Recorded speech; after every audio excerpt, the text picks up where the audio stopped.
ఈ ఒక్కసారికి క్షమించన్నా. అన్నా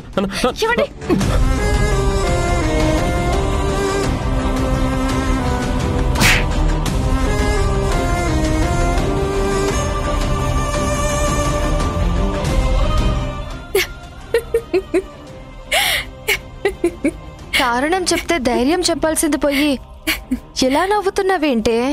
నవ్వకి ఏం చేయాలి? మా ఆయన మంచి మనసుతో సాయం చేస్తే హ్యాపీగా ఫీల్ అవ్వాల్సింది పోయి గుళ్ళో హారతి కొండెక్కింది, మీ అత్తగారు డబ్బు గురించి ఏదో మాట్లాడారని బాధ భయం ఏంటి? రోజు రోజుకి నీకు చాదస్తం ఎక్కువైపోతుంది. చిన్న చిన్న విషయాలకు కూడా చాలా ఎక్కువ భయపడుతున్నావు. చిన్న విషయం ఏంటే? మనమిద్దరం కలకాలం కలిసి ఉండాలని కోరుకున్నప్పుడు హారతి కొండెక్కింది. గాలి కూడా లేకుండా ఈ అపశకునం ఏంటి అని పంతులు గారు కూడా షాక్ అయ్యారు. చాలే ఊరుకోవే. గాలి లేకపోతే దీపం వెలగదన్నది ఎంత నిజమో, అదే గాలి ఎక్కువైతే కొండెక్కడం కూడా అంతే సహజం. నీలో భయాన్ని పంతులు గారు ఇంకా పెంచారు కాబట్టి నువ్విలా మాట్లాడుతున్నావు. అది కాదు వింధ్య, దేవుడు ముందు మొక్కుకుంటే ఇలా అయ్యిందే అని. అబ్బా, మళ్ళీ మళ్ళీ నువ్వు అదే చెప్పకు.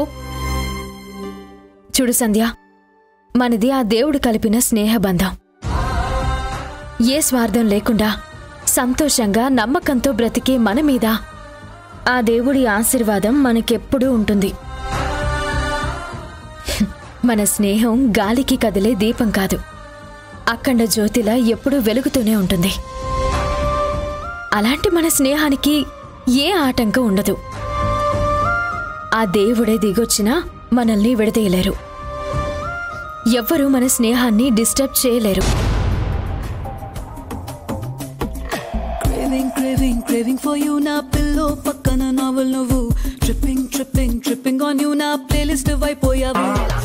Craving for you na pillow pakkana novel nuvu tripping.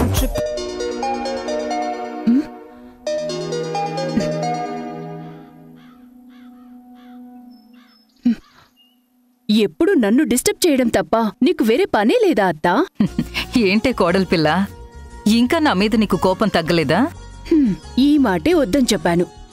కొడుకునిచ్చి పెళ్లి చేయవు కాని కోడలని మాత్రం ఎలా అంటున్నావు? నేను నీ మేనత్తనే. పెళ్లి చేసినా చేయకపోయినా నువ్వు మాత్రం నాకు కోడలివే అవుతావు. ఇలాంటి మాటలతోనే ఎంతో ఇష్టమైన బావని నాకు దూరం చేశావు. నేను దూరం చేయడమేంటే? నా కొడుక్కి ఇష్టం లేదని చెప్పాడు, నేను బలవంతం చేయలేకపోయాను. మేనకోడలిగా నీకు నా మీద అసలు ప్రేమే లేదు. ఒకవేళ ఉండుంటే బావని ఫోర్స్ చేయకపోయినా నువ్వు బ్రతిమిలాడేదానివి, బుజ్జగించి ఒప్పించేదానివి. కాని నువ్వసలు ఏదీ చేయలేదు. అత్తా, ఇప్పటికైనా నీకు ఛాన్స్ ఉంది. నా మాట విని నీ కోడల్ని టార్చర్ పెట్టి బయటికి గెంటేయ్. బావతో డైవర్స్ ఇప్పించేసేయ్. రెండో పెళ్ళైనా పర్వాలేదు, చేసుకోవడానికి నేను రెడీగా ఉన్నాను. మౌనిక, అవేం మాటలు? నా కోడలు గురించి అలా మాట్లాడుకు. వింధ్య చాలా మంచమ్మాయి. చాలు, నా ముందే నీ కోడల్ని పొగుడుతున్నావు. అందుకే నన్ను నాకు ఫోన్ చేసింది. కాల్ కట్ చేయత్తా. అమ్మా తల్లి, ఆవేశపడకు. నీతో చాలా పెద్ద పని పడింది. నువ్వు తప్ప నాకు ఎవ్వరూ చేయలేరీ సహాయాన్ని. నాకు పెళ్లి చేయవు కాని నేను నీకు హెల్ప్ చేయాలా? నోవే. అలా మాట్లాడకమ్మా. నా కొడుక్కన్నా అందగాణ్ణి, గుణవంతుణ్ణి ఇచ్చి నేనే నీకు దగ్గరుండి పెళ్లి చేస్తాను.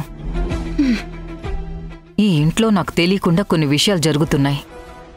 ఎవర్ని నమ్మాలో ఎవరిని నమ్మకూడదో కూడా తెలియడం లేదు. నువ్వొస్తే నాకు తోడుతో పాటు నా అనుమానాలకి సమాధానం దొరుకుతుంది. అందుకని వెంటనే బయలుదేరు. కొడుకునిచ్చి పెళ్లి చేయవు, కోడల్ని బయటికి పంపించవు, పైగా పెళ్లి సంబంధం చూస్తానని బిస్కెట్ చేస్తున్నావా? బిస్కెట్ కాదు మౌనిక. వద్దు, ఇంకేం మాట్లాడొద్దు.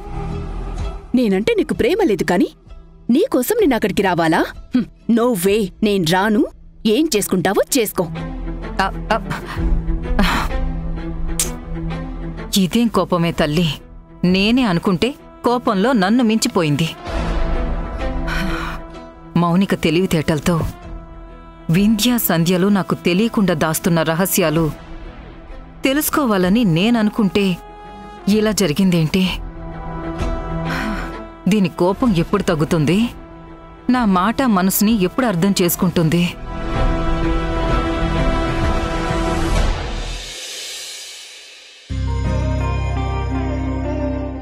అమ్మా హారతి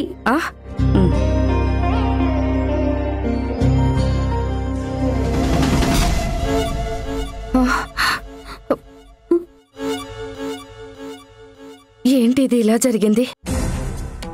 దేవుడికి ఇచ్చిన హారతి మనం తీసుకునేటప్పుడు కొండెక్కితే ఎంత అరిష్టమో తెలుసా? నేనేం చేయనమ్మా, గాలికి దీపం మారిపోతే. శ్రీజ, అలా మాట్లాడటం తప్పమ్మా. దీపం కొండెక్కితే తప్పు నాదా అమ్మా? నేనేదో కావాలని చేసినట్టు నన్ను తిడుతున్నావు. కావాలని జరిగిందో తెలియక చేశావు. అరిష్టం అరిష్టమేనే. ఇలా దీపం కొండెక్కితే ఏదో జరగరాంది జరుగుతుందంటారు, అశుభంగా చెప్తారు. ఇంకెప్పుడు ఇలా జరగకుండా చూసుకో. ఎప్పుడు ఎందుకమ్మా? ఇప్పుడే మళ్ళీ హారతిచ్చి దేవుడికి సారీ చెప్తాను. అలా చెయ్యి. కనీసం అప్పుడైనా దేవుడు కరుణిస్తాడు, కోపం తగ్గించుకుంటాడు. అలాగే అమ్మా.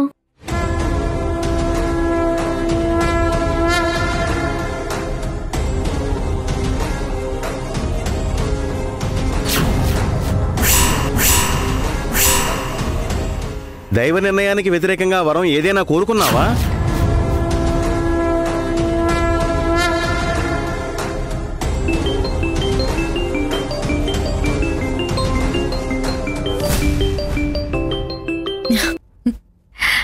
హాయ్ సంధ్య, ఉదయాన్నే కాల్ చేసావేంటే? వింధ్య, నాకు చాలా టెన్షన్గా ఉంది. టెన్షనా? ఎందుకు? ఏమైంది? ఇంట్లో హారతి కొండెక్కితేనే అత్తయ్య గారు అశుభం అరిష్టమని ఏదేదో అంటున్నారు. అలాంటిది మన స్నేహం గురించి గుళ్ళో దేవుడికి మొక్కుతూ ఉంటే హారతి కొండెక్కింది. అందుకే భయంగా ఉంది. అబ్బా, మళ్ళీ మొదలు పెట్టావా? నవ్వలా తీసి పారేకే. వెంటనే నువ్వు బయలుదేరి గుడికిరా. ఇద్దరం కలిసి దేవుడికి మొక్కుకొని దండం పెట్టుకుందాం. అప్పుడు నీ భయం టెన్షను అన్నీ తగ్గుతాయా? అవునే. సరే, నేనొస్తాను, నువ్వు కూడా బయలుదేరు. అలాగే, బాయ్ బాయ్.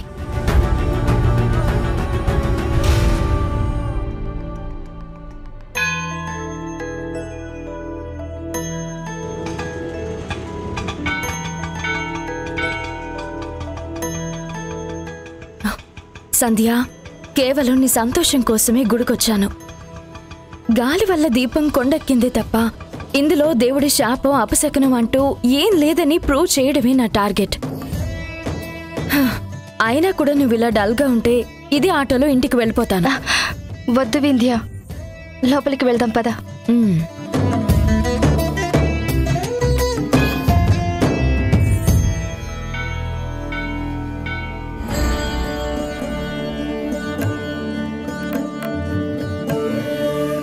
హర నమ పార్వతీపదే. హర హర మహాదేవ. హర శంభో శంకర. పంతులు గారు, మా ఇద్దరి పేర్లు సంధ్య, వింధ్య. మేం బెస్ట్ ఫ్రెండ్స్. మా ఫ్రెండ్షిప్ ఎప్పుడు సంతోషంగా ఉండాలని స్వామివారికి పూజ చేయాలి. అలాగేనమ్మా.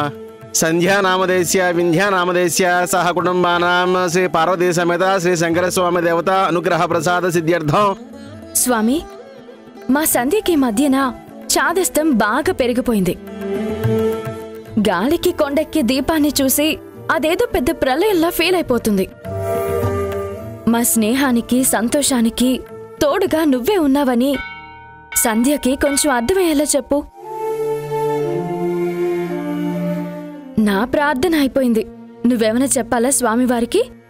అంతా నువ్వే చెప్పావు కదా, నాకేం లేదు. అవునా? అయితే కళ్ళు మూసుకుని స్వామివారికి మనస్ఫూర్తిగా దండం పెట్టుకో. అన్నిటికీ నువ్వే రక్ష స్వామి. అంతా మంచే జరిగేటట్టు దీవించు. ఓం వేదాహ వేదం పురుషం మహంతం ఆదిత్యవర్ణం తమసస్తపారే సర్వాణి రూపాణి విద్యుదురహ నామాని కృతం యథాస్తే. ఓం అఘోరేభ్యో ఘోరేభ్యో ఘోర ఘోరధరేభ్యః సర్వేభ్యో సర్వసర్వేభ్యో నమస్తే అస్తు రుద్రరూపేభ్యః. ఓం ఆనంద కర్పూర దివి నీరాజనం దర్శయామి. నీరాజనానందరం శుద్ధ ఆచమనీయం సమర్పయామి. శతమానం భవతి సదాహ్య పురుష శేవేంద్రియ ఆయుష్యేవేంద్రియే ప్రతిష్ఠతి.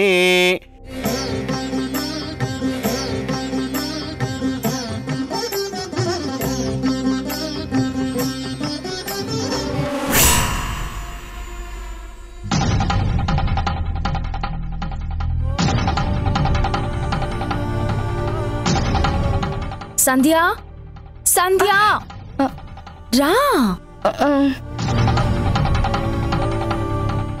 ఆ అమ్మాయి ఏం కోరుకుందో ఏమో, స్వామివారికి ఇచ్చిన హారతి కొండెక్కింది. ఎప్పుడు ఇలా జరగలేదు. ఆ అమ్మాయి జీవితంలో ఏమవుతుందో, ఏ సమస్య రాబోతోందో పరమేశ్వరా.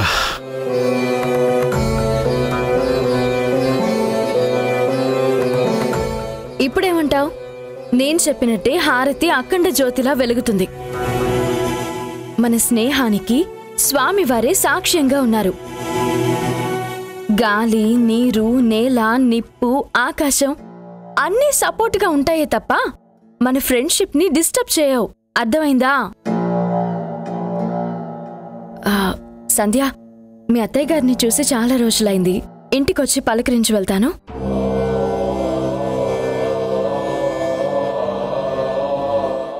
ఏమైంది అలా ఉన్నావు? ఏం ఆలోచిస్తున్నావు? మొహం ఎందుకు అలా పెట్టావు? ఏం లేదు, మా ఇంటికే కదా, పద వెళ్దాం.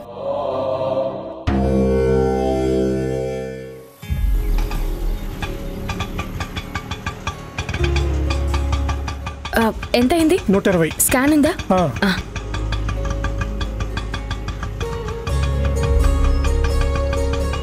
విద్యా వదినా,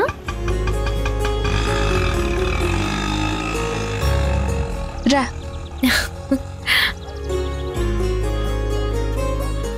ఎన్ని రోజులైంది నిన్ను చూసి? అమ్మా, అన్నయ్య, బెస్ట్ ఫ్రెండ్స్ ఇద్దరు కలిసి వస్తున్నారు. లోపలికి రండి వదినా. రా.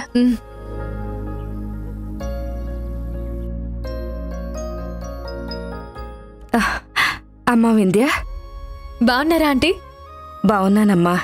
నువ్వెలా ఉన్నావు? మా సంధ్య సంతోషంగా ఉన్నంతకాలం నాకే లోటు లేదు. చాలా రోజుల తర్వాత ఇద్దరు కలిసి గుడికెళ్ళినట్టున్నారు.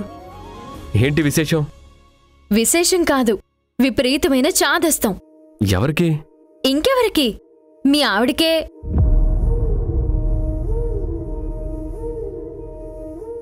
ఈ మధ్య నా బెస్ట్ ఫ్రెండ్ మనుషుల కన్నా మూఢనమ్మకాలనే ఎక్కువగా నమ్ముతుంది.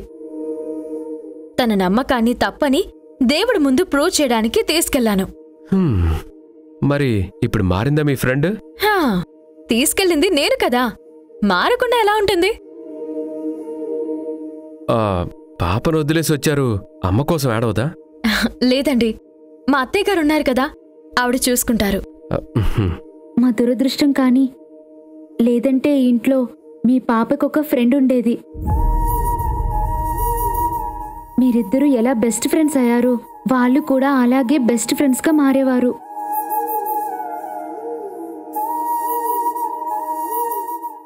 శ్రీజ, ఎవరి బిడ్డ అయితే ఏంటి? వింధ్య బిడ్డ కూడా సంధ్య బిడ్డే కదా. వింధ్య ఆయువు పోస్తే సంధ్య ఆకలి తీరుస్తుంది. ఆ బిడ్డకి ఇద్దరు తలులే. సరే, నేను బయలుదేరతాను, లేట్ అవుతుంది. దేనికి లేటు? నువ్వేమైనా జాబ్ చేస్తున్నావా వదినా? లేదు శ్రీజ, కానీ తొందరగా వచ్చేస్తానని మా అత్తయ్య గారికి చెప్పాను. 1 గంట లేట్ అయితే ఏం కాదులేమ్మా. అంతగా కావాలంటే గుళ్ళోనే లేట్ అయిందని చెప్పు. అందరూ అడుగుతున్నారు కదా, ఉండవే. అలాగే. అమ్మా, వింధ్య గారికి నువ్వు చేసే దోసకాయ పప్పు అంటే చాలా ఇష్టం కదా. నేను మార్కెట్కి వెళ్ళి కూరగాయలు తీసుకొస్తాను. అలాగే. సంధ్య, వచ్చినప్పటి నుంచి నీ ఫ్రెండ్ని నిలబెట్టే మాట్లాడుతున్నావు. కూర్చోమని చెప్పు. శ్రీజ, నువ్వు వంటింట్లోకి రా, మాట్లాడుకుంటూ ఉండండి.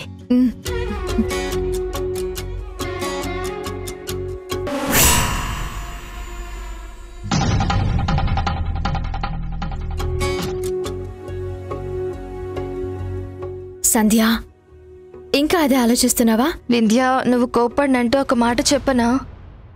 మనమిద్దరం హారతి తీసుకుని బయటకు వచ్చేటప్పుడు నేను వెనక్కి తిరిగి చూశాను. అప్పుడు హారతి మళ్ళీ కొండెక్కిందే. మన స్నేహం కోసం స్వామివారి ముందు ఆశీర్వాదం తీసుకున్నప్పుడే రెండోసారి మళ్ళీ ఇలాగే జరిగింది. అందుకే అసలు నీ ప్రాబ్లం ఏంటి సంధ్య? హారతి కొండెక్కితే మనిద్దరం విడిపోతాం, మన స్నేహం చెడిపో. వింధ్య, వద్దు, అలా మాట్లాడొద్దు. ఆ మాట కూడా వినడం నాకిష్టం లేదు. వినడం ఇష్టం లేనప్పుడు ఆలోచించడం ఎందుకు? ఎంత ప్రయత్నిస్తున్నా ఆలోచనల్ని, భయాన్ని కంట్రోల్ చేసుకోలేకపోతున్నాను. నీకోసం నేను గుడికొచ్చాను. స్వామివారి సాక్షిగా మన స్నేహం గురించి చెప్పాను. ఇంత చేసినా నువ్వు భయపడితే ఎలా సంధ్య? ఊహ తెలిసినప్పటి నుంచి మొదలైన మన స్నేహం మీద పూర్తి నమ్మకంతో చెప్తున్నాను. మన మధ్య ఎలాంటి భేదాభిప్రాయాలు రావు. మన మాట తప్ప రెండో మాటకి చోటుండదు. నువ్వు నేను తప్ప మన స్నేహంలో మూడో వ్యక్తి ఎంటర్ కారు.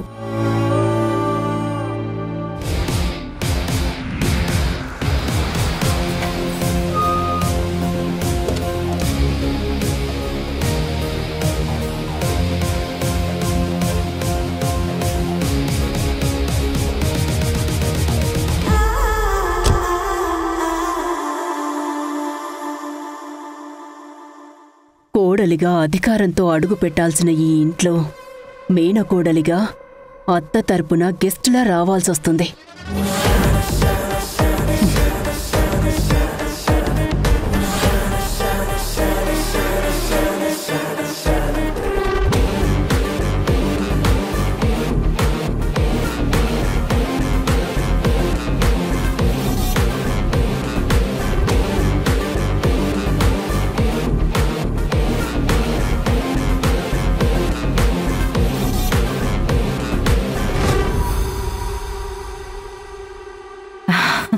మౌనిక, అత్తయ్యా,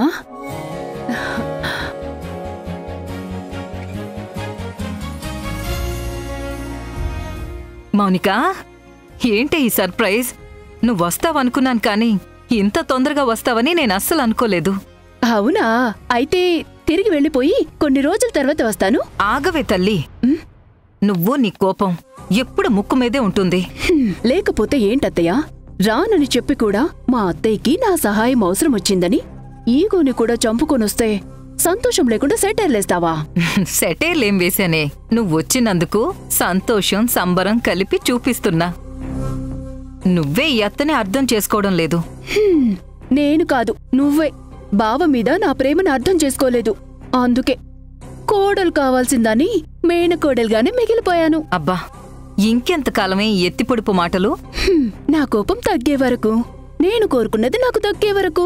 చూడు, ఈ ఇంటికి కాకపోయినా ఇంతకన్నా మంచి ఇంటికి నిన్ను కోడల్ని చేస్తానుగా.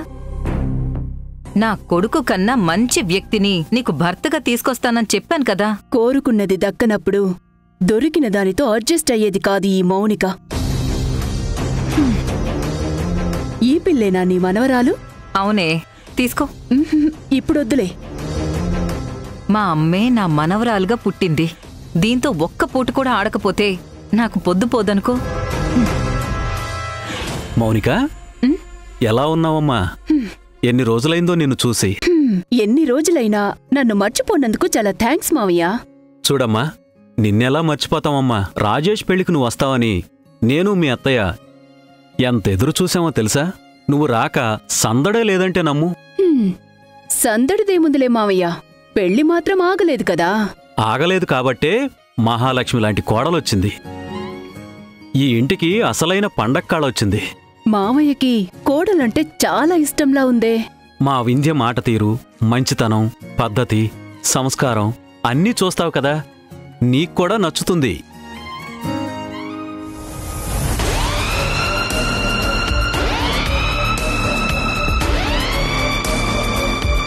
అసలు విషయమే మర్చిపోయాను. మరేం చేయాలి? గట్టిగా హగ్ ఇచ్చి అప్పుడు థ్యాంక్స్ చెప్పాలి. హగ్ ఇవ్వాలా? అంతే కదా, ఇస్తాను. సరేరా? లవ్ యూ బావా.